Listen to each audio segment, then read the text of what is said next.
नमस्कार दोस्तों। सबसे पहले आप सबको नव वर्ष की हार्दिक शुभकामनाएं। बहुत दिनों बाद मैं वीडियो बना रहा हूं। तो जो आज का जो वीडियो होने वाला है वो होने वाला है जो 69th का जो मेंस स्टार्ट होने वाला है 3 तारीख से, उसके रिगार्डिंग है। उसके रिगार्डिंग जो मेरा अनुभव है और क्या गलतियां आप मेंस के दरमियान ना करें, इन सब के बारे में बताने वाला हूं। तो सबसे पहले हम लोग स्टार्ट करते हैं पेपर 1 से। तो पेपर 1 में आपके जो टोटल क्वेश्चन होते हैं वो 14 लिखने वाले क्वेश्चन आंसर के फॉर्म में होते हैं और 2 स्टेट्स होता है। यानी कि अगर ऐसे देखा जाए तो 16 क्वेश्चन ही है, लेकिन जो लिखने वाले 14 क्वेश्चन है उसके अलावा स्टेट्स का जो पार्ट वाइज क्वेश्चन होता है वो 5 या 6 होता है। तो अगर हम 5 लेके चले तो 24 क्वेश्चन हो जाते हैं, अगर हम ऐसे लेके चले 6 क्वेश्चन तो 26 क्वेश्चन हो जाते हैं। तो इसमें आपको क्या रणनीति अपनानी चाहिए? तो सबसे पहले तो आपको ये ध्यान देना होगा कि अगर आपका स्टेट्स बहुत अच्छा है, मैथ पे आपका काफ़ी कमांड है, तो आप स्टेट्स को पहले बना लें और कोशिश करें कि 1 घंटा से पहले बना लें। 45 मिनट 50 मिनट, वो डिपेंड करता है कि स्टेट्स उस बार कैसा आया हुआ है। अगर आसान आया हुआ है तो उसको आप 45 से 50 मिनट भी बना सकते हैं, और अगर स्टेट्स काफ़ी टफ आया है जो 64th में आया हुआ था तो आप 1 घंटा पर लगा सकते हैं, कोई दिक्कत नहीं है। हाँ, ये होना चाहिए कि टाइम लगा रहे हैं तो आपका पूरा का पूरा सही हो, क्योंकि स्टेट्स ऐसा सेक्शन है जहाँ पर आप 72 में ला सकते हैं। ठीक है। तो जिनका भी मैथ अच्छा है वो सबसे पहले स्टेट्स को बनाए, और जिनका मैथ थोड़ा सा वीक है या लग रहा है कि थोड़ा अनकंफर्टेबल है मैथ में, तो पहले वो क्वेश्चन आंसर लिख लें। जो भी क्वेश्चन आंसर जीएस वाले हैं उसको लिख लें, और कोशिश करें कि 1 घंटा से अधिक समय बचा लें स्टेट्स के लिए, क्योंकि अगर आपका वीक है तो हो सकता है टाइम देना पड़े आपको वहाँ पे। 1 घंटा 10 मिनट भी हो सकता है वहाँ पे। तो जितना जल्दी आप जीएस क्वेश्चन को सॉल्व कर लीजिएगा उतना टाइम आपको स्टेट्स में मिलेगा। और अगर आपका थोड़ा बहुत वीक भी मैथ है तो भी आप उसको मैनेज कर लीजिएगा। तो वो डिपेंड करता है स्टूडेंट टू स्टूडेंट कि किसका कैसा मैथ है, उस पर डिपेंड करता है। अब आते हैं जीएस वाले सेक्शन में। तो जीएस वाले सेक्शन में आपको पता है कि जो सेक्शन 1 और 2 है उसमें जो पहला नंबर क्वेश्चन होता है, जो सेक्शन 1 में पहला नंबर क्वेश्चन हो जाएगा, और सेक्शन 2 में देखेंगे तो वो आपका हो जाएगा 5वां नंबर क्वेश्चन। तो वहाँ पे आपको आ, वो कंपलसरी क्वेश्चन होता है, शॉर्ट क्वेश्चन होता है वो, और उसको आपको या तो 6 और 7 नंबर में आता है वो। ठीक है। तो आपको कोशिश ये करना है उसको कि उसको आप 120 वर्ड से ज़्यादा ना ले जाएं। 100 से 120 वर्ड। ठीक है। ऐसा नहीं कि भावनाओं में नहीं बहना है। क्वेश्चन का जो नेचर हो सकता है वो बड़ा लॉन्ग क्वेश्चन का भी हो सकता है, लेकिन आपको कोशिश करना है कि पॉइंट फॉर्म में लिख के उसको 100 से 120 वर्ड में निपटा दें। क्योंकि अगर इसमें ज़्यादा टाइम देंगे आप तो आपका जो अदर जो सेक्शन है वो छूट जाएगा। और अब इस एग्ज़ाम में टाइम मैनेजमेंट का काफ़ी महत्वपूर्ण योगदान हो गया है। अक्सर ऐसा देखा गया है, 68 में ऐसा देखा गया था कि जो जिन स्टूडेंट ने अधिक समय दे दिया था छोटे सेक्शन वाले क्वेश्चन में, उनका पेपर छूटा हुआ है। ठीक है। तो कोशिश यही कीजिएगा कि जो छोटे सेक्शन वाला क्वेश्चन है उसको 100 से 120 वर्ड में निपटा दे, और बाकी जो लॉन्ग क्वेश्चन है उसको 350 वर्ड में निपटा दे। ठीक है। 350 से 400 वर्ड में। स्पीड अगर सही है तो 400 वर्ड ले जाइए, 425 वर्ड ले जाइए। स्पीड आपका लगता है कि थोड़ा सा वीक है तो उसको आप 350 से लेकर 400 के बीच में निपटा सकते हैं। ठीक है। और स्पीड आपका कैसा है ये कैसे पता चलेगा? तो आप जहाँ प्रैक्टिस करते हैं, जहाँ मॉक देते हैं, वहाँ पे जाकर अपना वर्ड काउंट कर लीजिएगा, उस हिसाब से पता चल जाएगा कि आपका स्पीड कैसा है। ठीक है। और जहाँ तक स्टेट्स की बात है तो स्टेट्स में मैंने पहले ही बता दिया आपको कि आपको 1 घंटा से ज़्यादा समय नहीं देना है। ठीक है। कोशिश करना है कि 1 घंटे में निपटा लें। अब आते हैं हम लोग पेपर 2 में। तो पेपर 2 में टोटल 20 क्वेश्चन लिखना होगा आपको। ठीक है। 20 क्वेश्चन में तीनों सेक्शन बटा हुआ है, सेक्शन 1 सेक्शन 2 सेक्शन 3। और तीनों सेक्शन में जो पहला क्वेश्चन है वो कंपलसरी क्वेश्चन है, यानी कि 15 नंबर आपका हो गया शॉर्ट क्वेश्चन। ठीक है। अब बाकी बचा आपका 5 क्वेश्चन लॉन्ग क्वेश्चन। तो यहाँ पे आपको यही काम करना है, जो शॉर्ट क्वेश्चन है उसको 100 से 120 वर्ड में निपटाना है, और उससे ज़्यादा नहीं देना टाइम। आपको ज़्यादा टाइम दीजिएगा तो फिर आपका नुकसान होना है। ठीक है। और जो लॉन्ग क्वेश्चन है 38 नंबर वाले और 36 नंबर वाले, उसको आपको निपटाना है 350 से 400 वर्ड में। अगर स्पीड अच्छा है तो 450 450 भी ले सकते हैं। ठीक है।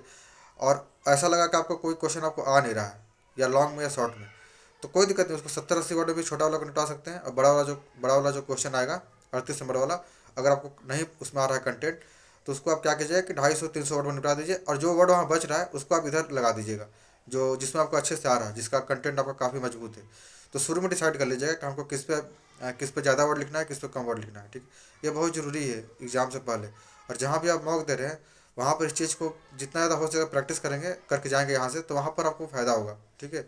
आप सीधे एग्जाम में चले जाएंगे तो वहाँ पर आप मैनेज नहीं कर पाएगा कि हमको कैसे क्या करना है। इसलिए अब तो समय कम बचा है, अब जिन्होंने भी प्रैक्टिस किया है तो उनके लिए फ़ायदा होने वाला है। और जिनका कुछ कम प्रैक्टिस रह गया है, उन्होंने अगर 1-2 मॉक भी दिया है कहीं भी या रूम पे भी प्रैक्टिस किया है, उसके अकॉर्डिंग देख ले कि उनकी स्पीड क्या है, उनका 3 घंटे में वर्ड कितने वर्ड लिख पा रहे हैं, ठीक है। जनरली 35-36 वर्ड का स्पीड होना चाहिए इस एग्जाम के लिए, ठीक है। यूपीएससी के लिए 4000-4500 का स्पीड होना चाहिए, और बीपीएससी के लिए एटलीस्ट 3600 का होना चाहिए। 35-36 भी है तो आप जैसे जिस हिसाब से मैंने बताया है, आपका सारा वर्ड मैनेज हो जाएगा। अब आते हैं हम लोग ऐसे में। तो जब से ऑप्शन हटा है तब से ऐसे का काफ़ी महत्वपूर्ण योगदान हो गया है। सबसे पहले आपको ऐसे में क्या करना है कि आपको तीनों ऐसे को फॉर्मेटिंग कर लेना है अच्छे से, और हो सके तो समय दे के फॉर्मेटिंग करना है। अगर आपका समय आधा घंटा 45 मिनट भी लग जाता है तीनों ऐसे को फॉर्मेटिंग करने में, 15-15 मिनट भी लगता है एक ऐसे को फॉर्मेटिंग करने में, तो कोई आप डरिए मत, ठीक है।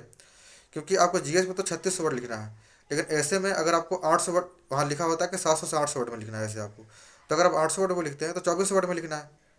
उस हिसाब से 2 घंटा भी टाइम मिलेगा तो भी आप तीनों ऐसे को निपटा दीजिएगा, या अच्छे से लिख पाएगा अगर आपका फॉर्मेटिंग बना हुआ है तो कोशिश यही कीजिए कि आधा घंटा से 45 मिनट में तीनों ऐसे को पहले फॉर्मेटिंग कर ले, उसके बाद लिखना आरम्भ करें, ठीक है।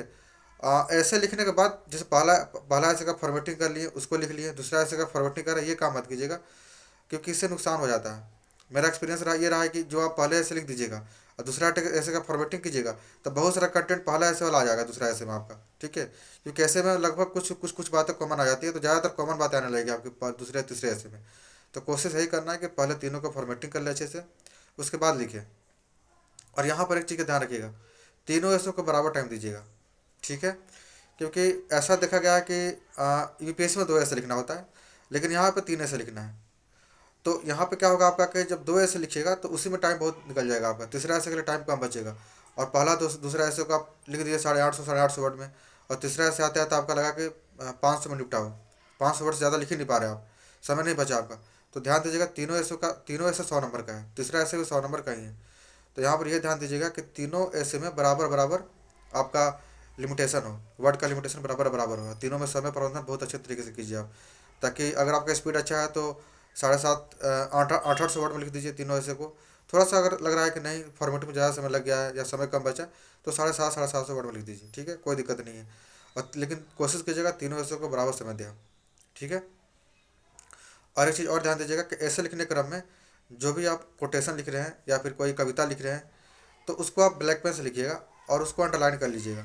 ऐसे में भी जो जो पॉइंट आपको लगता है कि ये पॉइंट काफ़ी इंपॉर्टेंट है, कोई इंडेक्स है या कोई कथन है कोई किताब का, तो उसको अंडरलाइन कर लीजिएगा ब्लैक पेन से।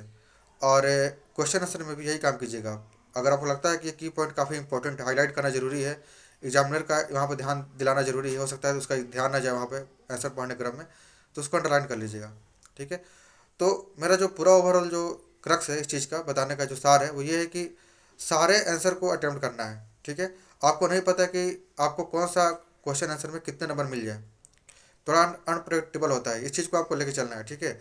जिस क्वेश्चन आंसर में आप उम्मीद कर रहे हैं कि इस आंसर में आपको मैक्सिमम मार्क्स मिलना है, हो सकता है उस पर कम नंबर आ जाए, और जिसमें आपने उम्मीद किया था कि ये तो मेरा एवरेज गया है ज़्यादा नहीं मिलेगा, उस पर ज़्यादा नंबर आ जाए, ठीक है। वो डिपेंड करता है कि एग्जामिनर जो कॉपी चेक कर आपका जो कॉपी चेक कर रिवोल्यूट कर रहा है, वो आपका कॉपी आंसर किस हिसाब से वो चेक कर रहा है, ठीक है ना।